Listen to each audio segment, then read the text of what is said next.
डाल डालकर उसमें से सोने चांदी के सिक्के ढूंढा करते हैं।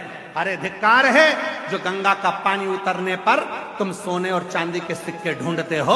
गंगा का पानी उतरने पर तुम उस मिट्टी में महादेव को ढूंढने का प्रयास करना तो शायद तुम्हारी जिंदगी सवर जाए, शायद तुम्हारी जिंदगी सवर जाए। शिव महापुराण की कथा कहती है जिस तालाब का जल कम होता है, जिस कुएं का जल कम होता है, जिस नदी का जल कम होता है, जिस सरोवर का जल कम होता है, वहां की मिट्टी को लाकर जब पार्थिव लिंग का निर्माण कर कर पूजन किया जाता है तो उस नदी का जल स्तर जितना बड़ा होता है, उस नदी में जितना पानी पहले भरा होता है, उतना भंडार भोलेनाथ उसके घर में भरना चालू कर देते हैं। ये हमारा शास्त्र प्रमाण है। शिव को बनाने के लिए उसमें से मिट्टी ढूंढो और तुम क्या ढूंढ रहे हो? चुंबक डाल के पैसा, चुंबक डाल के सिक्का, और लगे कितने हाथ में? 100, 200, 500, 1000, 2000, 1 लाख, 1.5 लाख रुपए हाथ में लगे होंगे। इससे ज्यादा क्या लगेंगे? 2 लाख लगे होंगे, इससे ज्यादा क्या लगेंगे? पर यदि उसमें से जब नदी का स्तर नीचे जा रहा था, कुएं का पानी कम हो रहा था, तालाब का पानी कम हो रहा था, जलाशय का पानी कम हो रहा था, उस समय पर वहां की मिट्टी को लाकर पार्थिव का निर्माण करते, शिवलिंग बनाकर उसकी पूजन कर कर विसर्जन कर देते, तो नदी पूर्व में जितनी भरी हुई थी उतना भंडार मेरा भोलेनाथ तेरे घर का भर देते। ये हमारा शास्त्र का है। एक बार हमने ये कथा पहले कही है तो किसी ने पूछा क्यों गुरुजी उस मिट्टी में ऐसा क्या हो जाता है कि भगवान शंकर जितना उस नदी में पानी भराता है उतना भगवान उसका घर का भंडार भर देता है, उस नदी में ऐसा क्या हो जाता है, उसकी मिट्टी में ऐसा क्या हो जाता है? तो शिव महापुराण की कथा में आता है कृष्णेश्वर महादेव की कथा। 12 ज्योतिर्लिंग में से 12वां ज्योतिर्लिंग सुधर्म नाम के ब्राह्मण की 2 धर्म पत्नी थी, घूष्मा और सुदेहा।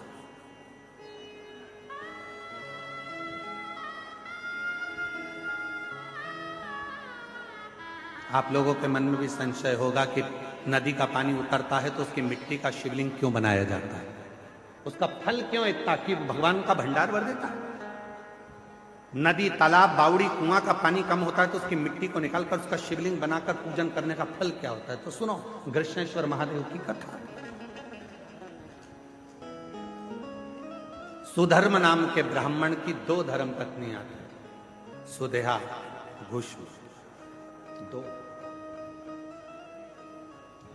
सुदेहा के घर में संतान नहीं है और घूष्मा के घर में एक बेटे ने जन्म लिया। बेटे ने जन्म लिया तो सुदेहा का मुख उतर गया, मेरे गर्भ से औलाद नहीं, और घूष्मा को औलाद हो गई।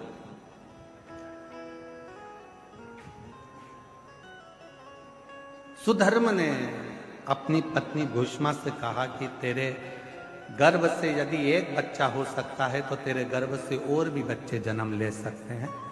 तेरा जो बेटा है इस बेटे को तू सुदेहा को दे।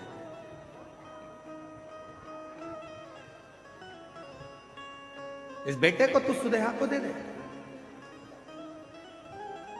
सुदेहा को? हाँ ठीक है। उत्सव रखा बड़ा भारी और घूष्मा ने अपने बेटे को सुदेहा की गोद में दे दिया। अब घूष्मा का बेटा नहीं, अब सुदेहा का बेटा।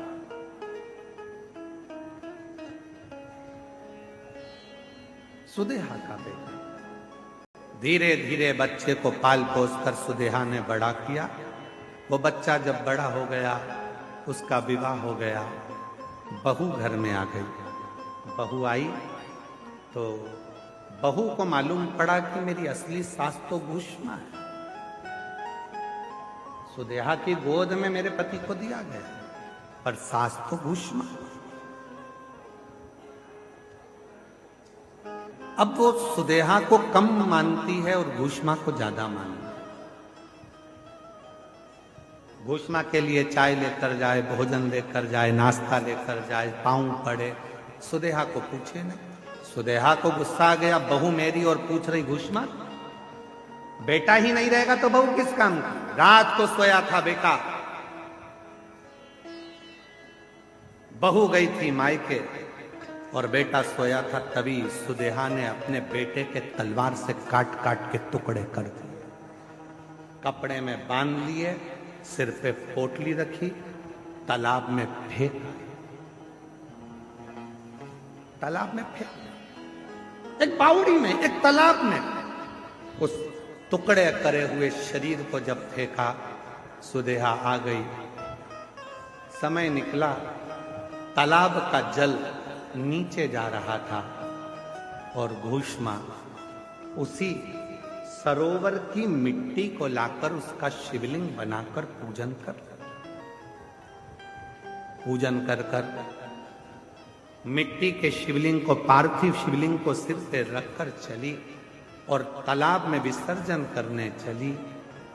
मन में आया, बाबा बहुत दिन से मैंने अपने बेटे को नहीं देखा, ना जाने बेटा कहां चले गया, दिखता ही नहीं।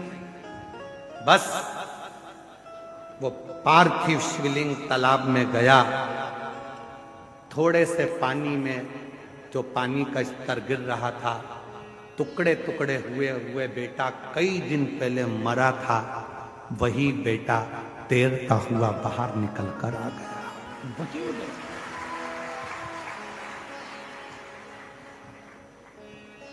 चीख पड़ी, मेरा बेटा और पानी में। मां से गले लगा, बेटा तू पानी में कैसे आ गया?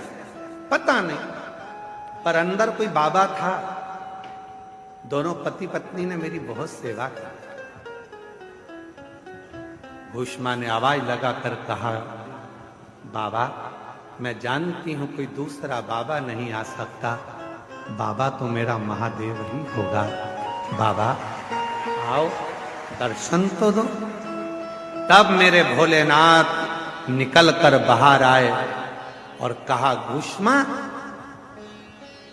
जिस सरोवर में ना जाने कितने पार्थिव शिवलिंगों का निर्माण होकर विसर्जन हुआ, वो मिट्टी इस सरोवर में जमती चली गई और उसी मिट्टी के भाग से तूने मेरे शिवलिंग का निर्माण करा। तो जितने जितने पार्थिव लोगों ने पूर्व में बनाए थे, उन सब का कण कण मिलकर तूने मेरी आराधना करी, तो तेरा मरा हुआ बेटा भी जिंदा तुझे प्राप्त हो, जिंदा प्राप्त हो गया। बाबा मेरा मन है कि आप इस भूमि पर निवास करो। शिव जी ने कहा, तथास्तु, मैं तेरे नाम से, कृष्णेश्वर महादेव के नाम से 12वें ज्योतिर्लिंग के रूप में इस पृथ्वी पर विराजमान। 12वां ज्योतिर्लिंग का जो पूजन होता है, कृष्णेश्वर महादेव का जो पूजन होता है, कृष्णेश्वर महादेव की जो आराधना होती है, वो दुनिया के लोग जिस दिन समझ गए, यहां जल का स्तर नदी का गिरा, गंगा जी थोड़ी खाली हुई, तुम चुंबक लेकर पहुंच गए, पैसा ढूंढने पहुंच गए, सोना ढूंढने पहुंच गए, चांदी ढूंढने पहुंच गए, नदी तालाब बावड़ी का स्तर गिरा, तुमने उसका पानी में सोना चांदी ढूंढा नहीं। जैसे ही नदी तालाब बावड़ी का पानी नीचे आए, उसकी मिट्टी को लाकर एक बार पार्थिव शिवलिंग का पूजन करो और आराधना करो। जैसे तेरी नदी का जल बढ़ता है, खूब बढ़ता है, ऐसे मेरे घर में भंडार भरना, सौभाग्य बढ़ना, संतान बढ़ना, वैभव बढ़ाना, तू कृपा करना। जैसे कृष्णेश्वर पर, भूष्मा पर तूने करुणा करी, वैसे मुझ पर कृपा करना। वो करेगा।